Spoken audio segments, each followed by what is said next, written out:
Hello YouTube, this is Charlie426 and today we have the review of the high grade or HG Gouf R35 from Gundam Build Fighters. This was, I believe this version was actually seen almost at the end of the series as well, because I believe Mr. Rao or Mr. Rao did show his Gouf a few times in the anime, but I believe that was just a heavily customized or really detailed Gouf of he built, a normal one. And this was seen at the last series, I believe. I might need to recheck that. Anyway, currently my laptop has been reformatted, so it's gonna take me a while to unload this. And for the record, I did get the new HG Kimars Fighter today. I hope I can make or at least build the kit so I can make the review tomorrow.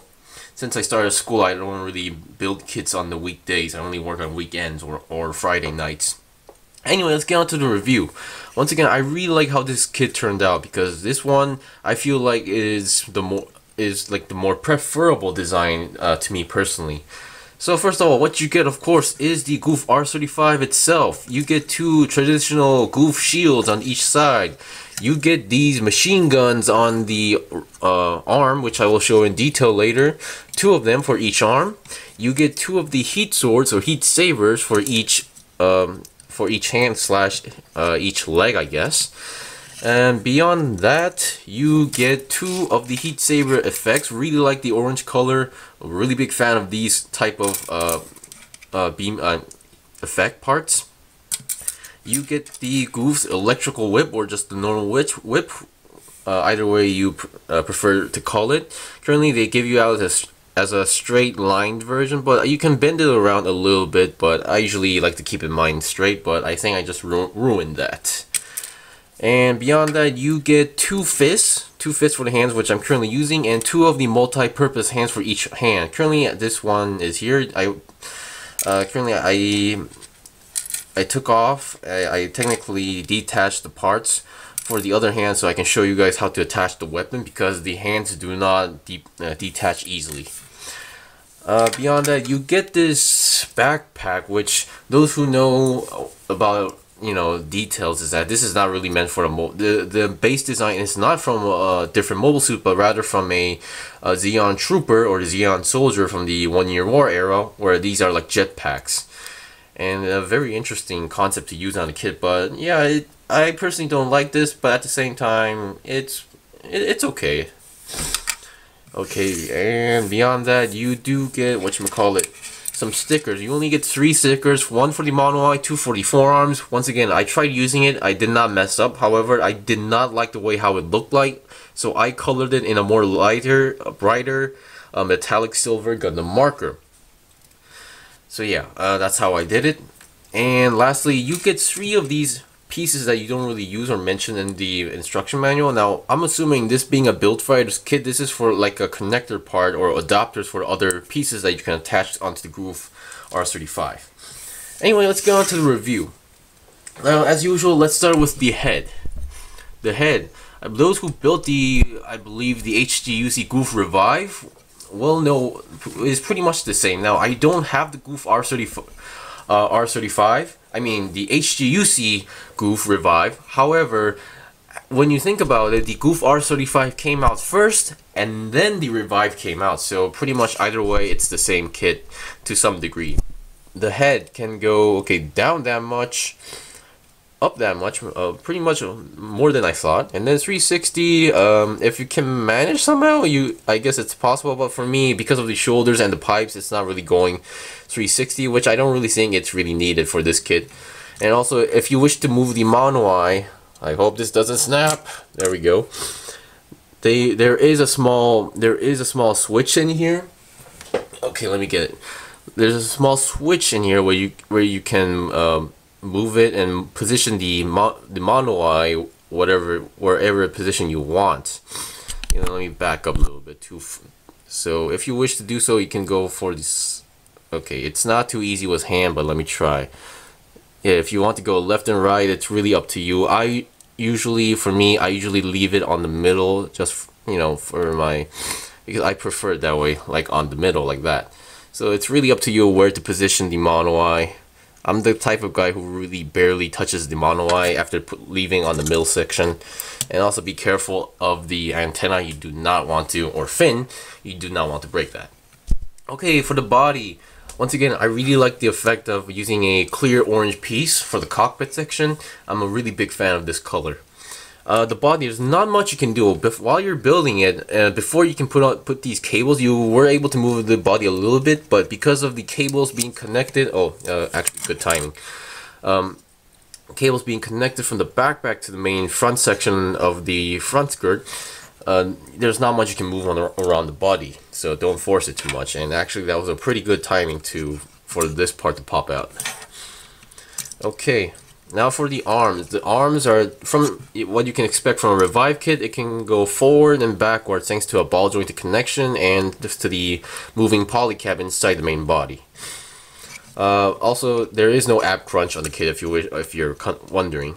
If you do so, you're gonna technically kind of worn out some pieces, especially these cables.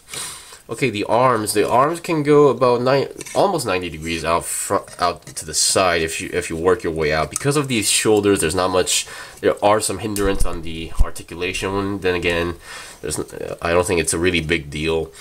The shoulder armor does move a little bit like this if you wish to do so, and if you do it like that, you can now technically go 90 degrees.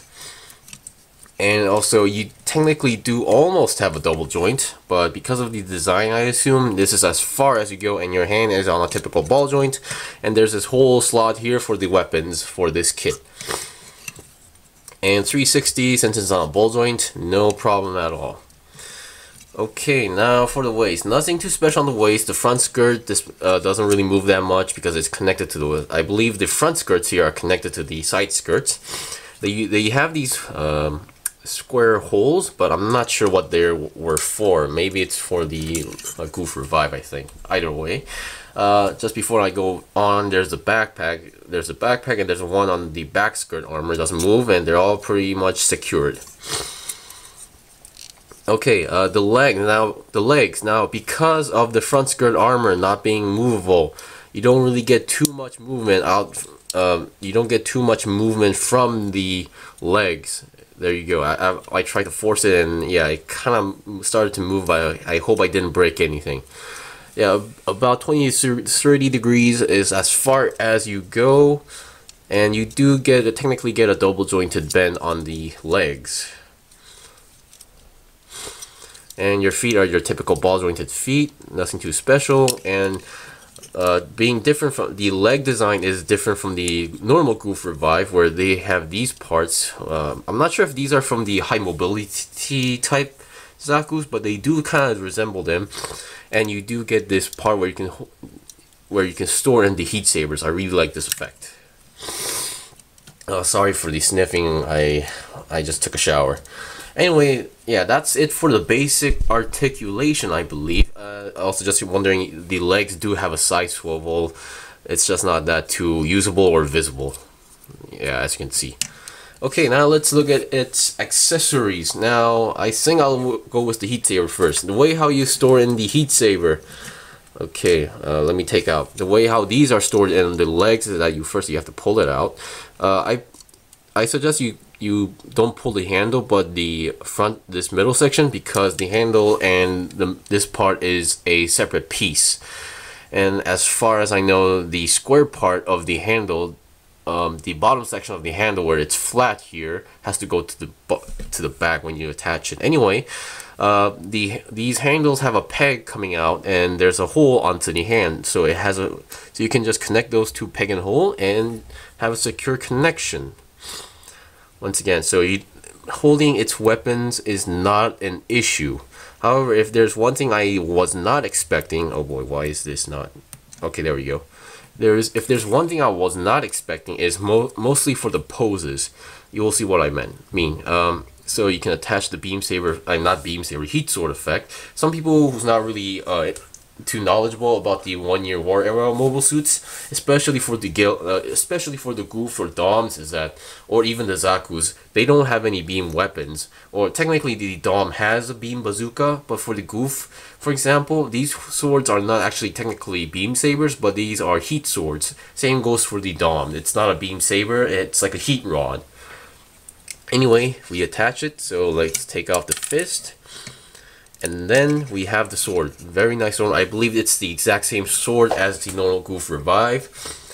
And yeah, holding it, no problem at all. There's no way you can drop it. However, now, one is now for these weapons. Let me take... The shield can be detached and it's connected to a hole here. As you can see, this is where the stickers was supposed to go. It's supposed to be a gray sticker. However, feeling that I felt that this kit was a little bit too dark everywhere, so I decided to use a metallic silver, and it turned out very well. And I really like, and I do like the color scheme with this. These machine guns. At first, I thought these were like the master grade Gouf 2.0's hands, but I guess they weren't. They were just, you know, weapons.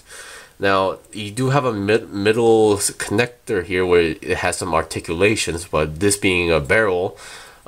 Machine gun barrel, I don't think it's really that, you know, special. But anyway, you have these parts. I believe all 5 of these are whatchamacallit, machine gun barrels, and they're trying to make it look like a hand, having this short area being a thumb, and then this being the pinky and the other fingers. And I've been using them totally the other way around. For me, because when I build kits, I usually, those that require like 2 of the same things, like the arms, legs, for example, I build them together, and sometimes I do lose track on them. Anyway, the way how these connect is that these sections do have some articulation if you wish to do so. You connect the shield and it can swivel around if you wish to do so. The way how these connect, there's a peg here, and if you connect, you can just connect the peg that's onto the arm. Now, to be like show accurate, mostly we see the Gouf R35 in the anime holding the weapon like this. So once again, you're kind of limited to posing. So if you want to bend the arm, you have to like do it like this in a way. But however, this is not really a big issue. The only issue I had was that, or the unexpected thing was that to hold these with the beam, the heat saber, is that you have to attach it, and there you go. It looks like it's technically holding it, but posing it with this heat saber is kind of tricky at the same time, because you can't really bend the arms up forwards. It's going to bend inwards like that. So yeah. Anyway, in the last 2 pieces, or last weapon, would be the whip. The whip, nothing too special. You can technically do this with this part coming out. You still have to detach the hand to attach this, which I really don't like because... okay, wrong hand. Because they don't really fall off that easily. They're a very firm connection, so, and I'm not a big fan of this. But anyway, the way how it works is the same as the heat saber. There's a peg coming out on the whip. You just attach it to the main hand, and then reattach the, you know, fingers or whatever, the rest of the hand back to its section. And then there's only on the right arm is that you have this section that's coming out from that has an extra hole. The other hand does not have this. What you do is you connect the whip and whip's ball joint into that section, and there you go, you have the whip. And it's kind of meant for this angle because the way how this connects. And I really like the whip. It has a very interesting effect somehow, and you can bend it around a little bit if you wish to do so. Once again, but for the Gouf R35, the whip did have a very big impact in the Build Fighter series. I was pretty amazed how they used the whip, Master Gundam, and Gouf R35 combination. Lastly is this funky looking backpack, which was meant for the soldiers, not for the mobile suits. And this is basically the version for mobile suits. What you can do is 2 connections. You can do it in 2 versions. One is this version, and there's a peg coming out. There's a peg here, right over here. You can just attach it to this hole, and there you go. Bam, you have a backpack. I'm not a really big fan of the design, but I can see what they were going for. The second version is, what I find a little bit funny is that you can detach this part with the round parts. And with this peg, you can attach it or slide it through here, I believe, if you wish to do so. According to the manual, of course, and I find this a little bit awkward, so just letting you guys know. Okay, and that is it for the review of the HG Gouf R35. Once again, this is a very good kit for build fighters from the Build Fighter series. One of the interesting kits, because thanks to this we were able to get the HG Gouf Revive. So I can recommend this to anybody, those who are a fan of the Build Fighters, or even a fan of Rambo Ral, or any Goufs out there. So once again, this is a kit that won't really disappoint you. It has minimum stickers, and yeah, it has pretty good articulation considering it's a Gouf, and has a lot of interesting weapons onto it, so it's gonna be a really fun kit. So recommend it for anybody, even for beginners. Anyway, thank you for watching the review. This was a review of the HG Gouf R35. If you have any questions or requests, leave a comment below. If I got anything wrong, leave a comment below. I still have more kits to buy and build, so please stay tuned. If you found my video interesting, please like my videos and also subscribe to my channel. Well, until then, see you guys next time.